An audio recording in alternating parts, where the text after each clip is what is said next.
வந்த கருத்தை விட்டுட்டு நாங்களா எப்படி ஆள் தெரியுமா, நாங்களாம் அப்பவே அப்படி அப்படின்னு பேச ஆரம்பிச்சு அடி வாங்கியிருக்காரு. விவாதத்துக்குன்னு போயிட்டோம்னா சின்னவங்க பெரியவங்க எல்லாம் இல்ல.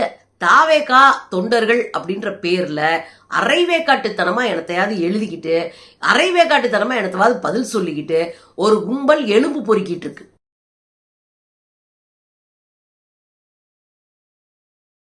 வணக்கம் தோழர்களே. தொலைக்காட்சி விவாதங்கள்ல சங்கிகள் ஒரு டெக்னிக்கை யூஸ் பண்ணுவாங்க. அது என்ன அப்படின்னா, ஒருத்தர் கருத்தா பேச ஆரம்பிச்சிட்டாருன்னா கதற ஆரம்பிச்சிருவாங்க. கதறுவாங்க, கத்துவாங்க, கூப்பாடு போடுவாங்க, திசை திருப்புவாங்க, அப்புறம் கடைசியில பொடனி அடி வாங்கிட்டு ஓடுவாங்க. இது சங்கிகளுடைய டெக்னிக்கா இருந்துச்சு. ஆனா இப்போ தாவேக்கா அந்த டெக்னிக்கை கையில் எடுத்திருக்கு. தாவேக்காக்கு ஆதரவா பேச போற ஆளுங்க கத்தி கதறி புடனி அடி வாங்கிட்டு இருக்கிறாங்க. நேத்து தொலைக்காட்சி விவாதத்துல அடி வாங்கி நிமிர முடியாம போயிருக்காரு ஒரு தாவேக்கா ஆளு. இல்ல என்னன்னா ரொம்ப சிம்பிள்ங்க. தொலைக்காட்சி விவாதத்துல ஒருத்தர் பேசிட்டு இருக்கிறாருன்னா உங்களுக்கு ஒரு கேள்வி இருக்குன்னா அதை குறிச்சு வச்சுட்டு அதுக்கு பதில் சொல்லுங்க அல்லது கேள்வி கேளுங்க. இதுதான் தார்மீகமா பேசுறதுக்கு நியாயமான ஒரு வழி. ஆனா அப்படி இல்லாம பதில் சொல்ல முடியாம அரசியல் அறிவற்ற இந்த கும்பல் கத்தி கதறி அசிங்கப்பட்டு வெளியேறுதுங்க. நேத்து அப்படிதான் நடந்து போச்சு. தாவேகாக்கு சப்போர்டர் யாரு? பிரவீன் காந்தி என்கிற ஒரு ஆளு. அவர் சினிமா துறையை சேர்ந்த ஒருத்தர். நீங்க பார்த்துருப்பீங்க, ஒரு தொப்பியெல்லாம் வச்சுட்டு வந்து உட்காந்துருப்பாரு. அவர் ஓவரா பேசி நேத்து புடனி அடி வாங்கியிருக்காருங்க. எல்லார்கிட்டையும் சண்டை. நேத்து விவாதத்துல யாரு கூட பேசணுமோ எல்லாரு கூடயும் சண்டை. வந்த கருத்தை விட்டுட்டு நாங்களா எப்படி ஆள் தெரியுமா, நாங்களாம் அப்பவே அப்படி அப்படின்னு பேச ஆரம்பிச்சு அடி வாங்கியிருக்காரு. முதல்ல அவர் வம்பிழுத்தது யாருன்னா மில்டன் கிட்ட. பேரலை சேனலில் மில்டன் ஒர்க் பண்றாரு. அந்த மில்டன் கிட்ட அவ்வளோ பேசிட்டார். மில்டன் தாவேகாக்கு என்ன கொள்கை இருக்கு அப்படின்னு கேட்டு விட்டாருங்க. அப்புறம் என்ன, ரஜினிகாந்த் கிட்ட இதே மாதிரி கேட்ட போது அவர் கிருன்னு சுத்துச்சுனார்ல, அதே தான் பிரவீன்காந்துக்கு சுத்தி இருக்கு. கிருன்னு சுத்தின உடனே சமாளிக்கிறாரு. எப்படி தெரியுமா, இவர் யாருக்காக பேச வந்திருக்காரு அப்படின் போது மில்டன் சொல்றாப்ல, இங்க பாருங்க, நான்லாம் வந்து பிசிகாவுக்கு சப்போர்ட் பண்ணி தான் பேசுறேன், கொள்கை ரீதியில் நாங்கள் அவங்களுக்கு சப்போர்ட் பண்றோம் அப்படின்னு சொன்ன உடனே பிரவீன் காந்தி ஓவரா கதற ஆரம்பிச்சிட்டாரு. சவுண்டு கடுக்காத, நீ என்ன பெரியவனா அப்படி இப்படின்னு பேச ஆரம்பிச்சிட்டாரு. நீ வா போன்னு பேச ஆரம்பிச்ச உடனே மில்டன் என்ன பண்ணிட்டாருன்னா, கத்தாதீங்க கதறாதீங்க, நீ வா போன்னு மரியாதை இல்லாம பேசினா நானும் பேச வேண்டி வரும், அதனால ஒழுங்கா சொன்ன கேட்ட கேள்விக்கு பதில் சொல்லுங்க அப்படின்றாரு. உடனே இவர் சொல்றாரு, என்ன வயசு உனக்கு, நீ சின்ன பையா, நீ சின்ன பையன் வந்து ஆடிட்டு இருப்பியா, சின்ன பையன் வந்து பேசிட்டு இருப்பியா, சின்ன பையன் கேள்வி கேட்பியா அப்படின்னு ஆரம்பிக்கிறாரு.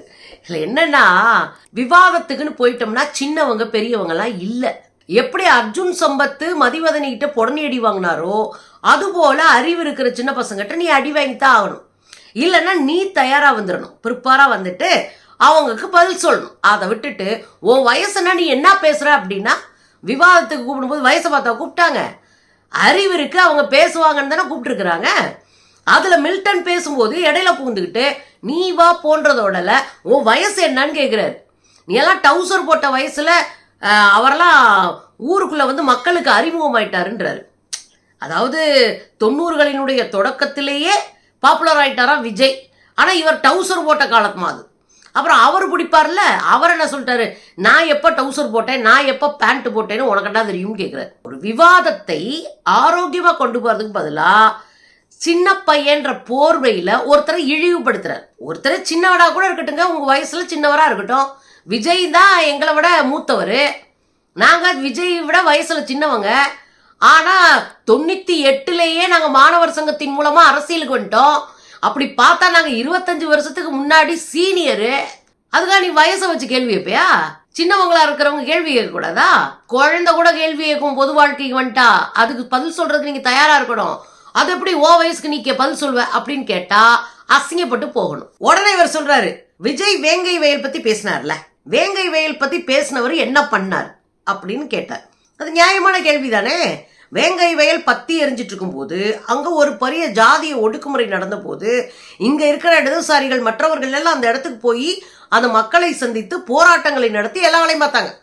ஆனா நீ என்ன பண்ணன்னு கேட்டா கதறாரு, நான் போவோம் போகாம கூட இருப்போம், நாங்க நாளைக்கு கூட வேற வேலை திட்டம் வச்சிருக்கிறோம். என்னையா அது பதில்? நாங்க போவோம், போகாம கூட இருப்போம், ஆனா நீ கேட்க கூடாதுன்ற மாதிரி பதில் சொன்னா இது என்ன அரைவே காட்டுத்தனமா இல்லையா? நீங்கெல்லாம் எதுக்கு வர்றீங்க? விஜய் இருக்கிற கொஞ்ச நஞ்ச மானத்தையும் வாங்கிட்டு போறதுக்கு வர்றீங்களா? அதுல மிரட்டுறாரு, சவுண்டு கம்மியா பேசு, சவுண்டு கம்மியா பேசு. சின்ன பசங்க நிறைய இருக்கிறாங்க, பிச்சு எரிஞ்சிருவானுங்க. யாருக்கிட்ட மிரட்டுறீங்க? மில்டனை பார்த்து பிரவீன் காந்தி சொல்றப்பல சின்ன பசங்க பிச்சு எரிஞ்சிருவானுங்களாம். அதுதான் தெரியுமே, அதுக்கு தான் அரசியல் இல்லையே. விஜயினுடைய தொண்டர்களா ரசிகர்களா? அதுக்கு பதில் சொல்லு. ரசிகர்ன்றதான் அரசியல் அறிவு இல்லாம எல்லா இடத்துலயும் போய் அசிங்கப்பட்டு இருக்காங்க. இதுவே பாண்டிச்சேரியில போஸ்ட் ஒன்று தகராறுல ஒரு வீட்டுக்கு போய் காங்கிரஸ்காரங்க வீட்டுல போய் 4 பேரை அடிச்சுட்டு வர்றானுங்க, 20 பேர் போய். இதுதான் உங்க அரசியல் லட்சணம், உங்க அரசியல் லட்சணம். நேத்து ஒருத்தர் கேள்வி கேட்கிறாரு. என்ன கேட்கிறாரு? விஜய பழியிடுறாங்க, விஜய் தெரியாம பள்ளத்துல விழ போறாரு, விஜய் சுதாரிச்சுக்கணும், விஜய் தேவையில்லாம தலையை விட்டு வாங்கப்படுறாருன்னு சொல்றாரு பத்திரிகையாளர்கிட்ட. சொன்னாருன்னா உனக்கு என்ன பிரச்சனை? நீ இல்லைன்ற மறுப்பை தெரிவிச்சுட்டு போ. அவரை பிடிச்சி விரட்டி நீ எப்படி எங்களை சொல்லலாம், நீ எப்படி எங்க கொடியை தூக்கி போடலாம், நீ எப்படி என்ன? பத்திரிகையாளர் முன்னாடி பேசினவரை மிரட்டுறாங்க. இப்ப நான் என்ன சொல்றேன்னா, கருத்து சொல்றதுக்கு எல்லாருக்கும் சுதந்திரம் உண்டு, உரிமை உண்டு. அவங்க கருத்து சொன்னாங்கன்னா நீ ஓ இடத்துல நின்று ஓன் கருத்தை சொல்லு. நீ திட்டணும்னா கூட ஓ இடத்துல நின்று. ஆனா விரட்டி போய் பின்னாடி போய் அவரை மறக்கலான்னா அது எப்படி நியாயம்? நான் கேட்கிறேன், பாருங்களேன். தமிழ்நாட்டில் தலைவரே கிடையாதா? புத்த மதம் கச்சாமினா இங்க சிவனை கும்பிட்ற மனுஷனும் கிடையாதா? இங்க எத்தனை தெய்வங்கள் இருக்கு தமிழ்நாட்டில்? இங்க இல்லாத தெய்வத்தை இவங்க என்ன பிரச்சாரம் பண்றாங்க? யாருக்கான தலைவர் விஜய்? நான் ஒரு தாழ்வான கருத்து, என்னுடைய தாழ்மையான கருத்து சொல்றேன். விஜய ஒரு கும்பல் படுகுழியில தள்ளுறதுக்கு முயற்சி பண்றாங்க. நான் பேச முடியும். நான் திண்டுக்கல்ல இருந்து சுருக்கமா சொல்றேங்க. நான் ஒரு பொது விஜய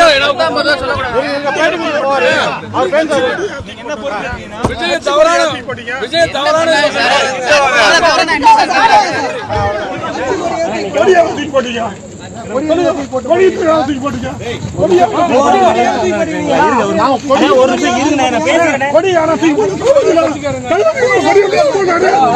பாத்தீங்கல்ல, இதுதான் விஜய் ரசிகர்களுடைய லட்சணமே. அதுவும் சமூக வலைத்தளத்துல பொழந்துருவாங்களாம். அவன் எல்லா இடத்துலயும் பொழந்துதான் அடி வேண்டி கிடக்குறானுங்க. நாம விஜய் அரசியலுக்கு வர்றதை ஆதரிக்கிறோம். வரட்டும், ஜனநாயக நாட்டுல யார் வேணாலும் வரலாம். ஆனா கொள்கை பிடிப்போடு தெளிவாக அரசியல் இருங்கன்னு சொல்றோம். ஆனா உட்காந்துக்கிட்டு ஒரு கும்பல் உருட்டிக்கிட்டு விஜய் ரசிகர் மன்றம் உட்காந்து கதறிக்கிட்டு இருந்துச்சுன்னா அதுக்கு நம்ம பொறுப்பு கிடையாது. இதுல மில்டன் வச்சு பிரிகிறாரு. எங்க பாரு, நான்லாம் அரசியல்ல விஜய்க்கே சீனியர், அப்படித்தானங்க? அவர் ஒரு 10 வருஷத்துக்கு முன்னாடி 5 வருஷத்துக்கு முன்னாடி வந்திருந்தாருன்னா விஜய்க்கு சீனியர் தானே. விஜய் 1 வருஷம் தானே ஆச்சு. அந்த 1 வருஷத்துல ஒளறிட்டுல இருக்கிறாரு. அப்ப கேட்க தானே செய்வாங்க. அப்ப அவர் ஒரு கேள்வி வைக்கிறாரு. இங்க பாரு, விஜய் நான் RSSக்கு எதிரின்றாரு, ரஜினி RSSோட தொடர்புடையவர். இப்ப நீ 2 பேருக்கு சொம்படிக்கிற, ரஜினிக்கும் அடிக்கிற, விஜய்க்கும் அடிக்கிற. முதல்ல பதில தெளிவா சொல்லியா, நீ யார் பக்கம், நீங்க என்ன அரசியல் பேசுறீங்கன்னு தெளிவா சொல்லுனா தத்தபதுன்னு வளர்றாருங்க. அப்புறம் ஒரு வழியா அவரை சமாதானப்படுத்தினா அடுத்து சூர்யா சேவியர் வரார். சூர்யா சேவியர் அழகா பேசிட்டு போறார். தொடக்கத்துல அவர் யாரையும் எதுக்கல, யாரை பத்தி இது பண்ணல, ரொம்ப தெளிவா பேசுறாரு. விஜய் அரசியலுக்கு வரட்டும், ஜனநாயக நாடு வரட்டும், மக்கள் ஏத்துக்கிட்டா முதலமைச்சர் ஆகட்டும், களத்துல போங்க, மக்களை சந்திங்க, நீங்க யாரு, உங்களுக்கு எவ்வளவு ஓட்டு இருக்குன்னு நிரூபிங்க, அதுக்கப்புறம் பேசுங்க, எதுக்கு உருள்றீங்க அப்படின்னு அவர் கேட்கிறாரு. இது கேட்டுட்டு அதை அடுத்து சொல்றாரு, பார்ப்பனர்களை எதிர்த்து 67ல மிகப்பெரிய அளவுல வெற்றி அடைந்து ஆட்சிக்கு வந்த கட்சி திமுகன்னு அவர் பேசுறாரு. அது பேசி முடிச்ச பிறகு நீ உன் கேள்வியை கேட்டிருக்கலாம். ஆனா இவர் என்ன பண்றாரு, அப்பனா காமராஜர் பார்ப்பனரா, பக்தவச்சலம் பார்ப்பனரா, அப்புறம் நீங்க பக்தவச்சலத்தோட கூட்டணி வைக்கலையா, நீங்க ராஜாஜியோட கூட்டணி வைக்கலையா அப்படின்னு உளறிட்டு இருக்காரு. அவரு ஐயா ஐயா ஐயா, ஏன்னா அவர் வீட்டுல இருந்து பேசுறாரு. வீட்டுல இருந்து பேசும்போது கொஞ்சம் லேட்டா தான் நம்ம காதலே விழுகும் இங்க பேசுறது. அப்படின் போது அவங்க அதை வாங்கிக்கிட்டு பேசணும். அப்ப நம்ம பொறுமையா இருக்கணும். அப்படியே கத்துறாரு, என்ன நினைச்சிட்டு இருக்கீங்க, நீங்க கூட்டணி வச்சீங்களா இல்லையா, அதான் சொல்லுங்க, நீங்க என்ன ஆகும்னு கத்த ஆரம்பிச்சிட்டாரு. கத்த ஆரம்பிச்ச உடனே 7:30 ஸ்டார்ட் ஆயிடுச்சு. 7:30 எப்படி ஸ்டார்ட் ஆச்சு? ஏற்கனவே சூர்யா சேவியர் சங்கிலே மிதிக்கிறாரு.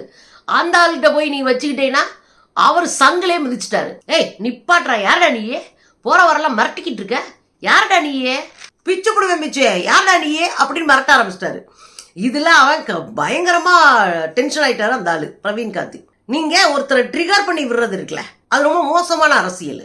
உனக்கு பதில் சொல்ல தெரியல, அப்படி நீ கேள்வி கேட்கணும்னா கொஞ்சம் பொறுத்து நிதானமா கேட்கணும். உள்ள இருக்கவங்ககிட்ட எதை வேணாலும் பேசலாம், பக்கத்துல இருக்கிறவங்க பதில் சொல்லிடுவாங்க. ஆனா அவுட்ல இருந்து பேசுறவங்க கிட்ட கொஞ்சம் கவனமா பேசணும். ஏற்கனவே அந்த டென்ஷன் ஒண்ணு இருக்கும் வெளியே இருந்து பேசுறவங்களுக்கு. இவர் வேற இப்படி பேசணும்னு நிப்பாட்டா நீயே, யாருடா நீயே, எல்லாரையும் வந்து மிரட்டிக்கிட்டு இருக்க அப்படின்னு ஆரம்பிச்சு, யாருடாவே எல்லாரையும் மிரட்டிட்டு இருக்கான் அப்படின்னு கேட்ட உடனே நாகரிகமா பேசுங்கள் அப்படின்னு அந்த ஒருங்கிணைப்பாளர் சொல்றாரு. உடனே இவர் என்ன நாகரிகம் குறைச்சலா பேசுறோம், நேற்று வரை ரஜினிக்கு சொம்பு பிடிச்சான், இன்னைக்கு விஜய்க்கு சொம்பு பிடிக்கிறான், யார் இவன் போடுற எலும்புக்கு வாலாட்டிட்டு திடுறவன் அப்படின்னு வச்சு பிரிச்சு விட்டாருங்க. நான் என்ன கேட்குறேன்னா, அவர் வாட்டுக்கு ஒழுங்கா விஜய் களத்துக்கு போகட்டும், அவர் போய் அரசியலாக நிற்கட்டும், மக்கள் ஏற்றுக்கிட்டா வரட்டும், அவர் விஜயகாந்த் மாதிரி நிரூபிக்கட்டும். விஜயகாந்த் எப்படி தேர்தலில் முதல்ல நின்று 10% ஓட்டு இருக்குன்னு, அதுக்கப்புறம் ஜெயலலிதாவோட கூட்டணி வச்சு எதிர்கட்சி தலைவரானா அது மாதிரி போய் நிரூபிங்க, அப்படி அவர் மக்கள் ஏற்றுக்கிட்டா வாங்க முதலமைச்சரான்றாரு. இந்த ஒழுங்கு அமைவான பேச்சை கெடுக்கிறதே இந்த பிரவீன் காந்தி தான். அது அரசியல் கட்சி காங்கிரஸ் என்ற அளவில் அல்ல, அந்த பார்ப்பனிய கருத்தியல் தான் தமிழ்நாட்டில் 67 இருந்து இங்க நீடித்து நிலைத்து நிற்கிறது. அதனாலதான் தமிழ்நாட்டில் பார்ப்பனிய அமைச்சரவை அமைக்க முடிகிறது. ஐயா காமராஜ் பார்ப்பனரா?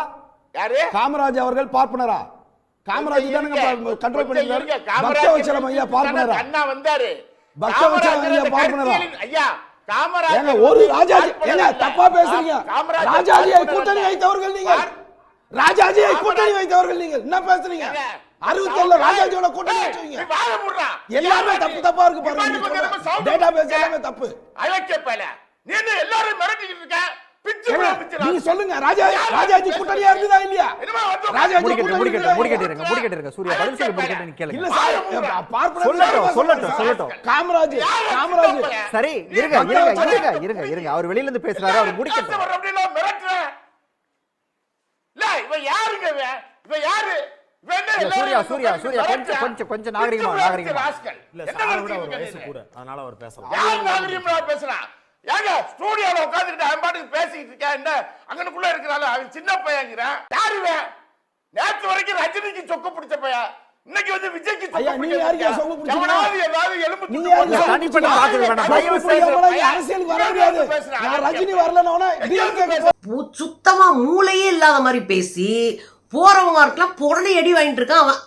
இதுல விஜய்க்கு வேற அவர் யாருன்று தெரியாமல், அவர் என்ன நீங்க இழிவா பேசுறீங்க, விஜய் அரசியலுக்கு வந்துட்டாரு, அவர் மேல கேள்வி கேட்பாங்க. கேள்வி கேட்கறதே உங்களுக்கு இழிவா இருக்குன்னா நீங்க அரசியல்ல கட்சியை கழிச்சுட்டு வீட்டுக்கு போயிடணும். இந்த சப்போர்ட் பண்ணி வர்றவன் இன்னும் தெளிவா பேசணும், இல்லைன்னா வாய் மூடிக்கணும். அப்புறம் போற வரங்கட்டெல்லாம் அடிதான் வாங்கிட்டு இருப்பேன். இன்னைக்கு இந்த ஒரு தொலைக்காட்சி நிகழ்ச்சியில குறிப்பா ஒரே ஆளு 2 பேர்கிட்ட ஒம்புழுத்து 2 பேர்கிட்ட மோரடி வாங்கிட்டு போயிருக்க. அப்போ அரசியலை தெளிவாக சொல்றதுக்கு ஆள் கிடையாது உன்கிட்ட. உன் தலைவனுக்கு அரசியலை பற்றி கொள்கையை பற்றி எந்த தெளிவும் இல்லை. நீங்க எழுதி கொடுத்த பேப்பரை தூக்கிட்டு வந்து நீங்க மனப்பாடம் பண்ணி பேசிட்டு எனக்கு என்னன்னு வீட்டுக்கு போயிட்டு இருக்கீங்க. அப்படி அரசியலற்ற நீங்கள் பொது வழியில ஒழுங்கா நாகரிகமா பேசுறவங்களை கார்னர் பண்ணி நீங்க உங்களை பெரிய ஆளா காட்டிக்கணும்னு நினைச்சா இந்த அசிங்கம் தான் நடக்கும். அசிங்கப்பட்டு அவமானப்பட்டு கேவலப்பட்டு நொந்து போய் வெளியேற மாதிரி ஆயிரும். சமூக வலைத்தளங்கள்ல உங்களை அசிங்கப்படுத்திட்டு ஒரு கூட்டம் போடும். இந்த அசிங்கம் தேவையா அப்படின்னு தான் என்னுடைய கேள்வி.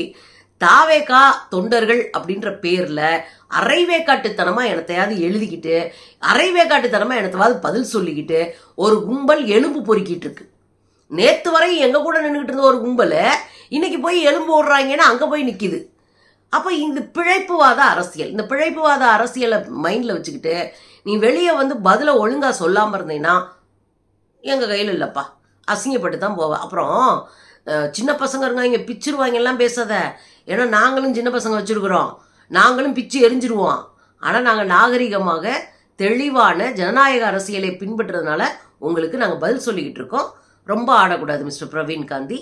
அப்புறம் விஜய், இது மாதிரி அல்லு சிலெல்லாம் வச்சுட்டு இருந்தா ஏற்கனவே வாங்குற அடி பத்தாதா? நிறைய வாங்குவீங்க, பார்த்துருங்க அண்ணா.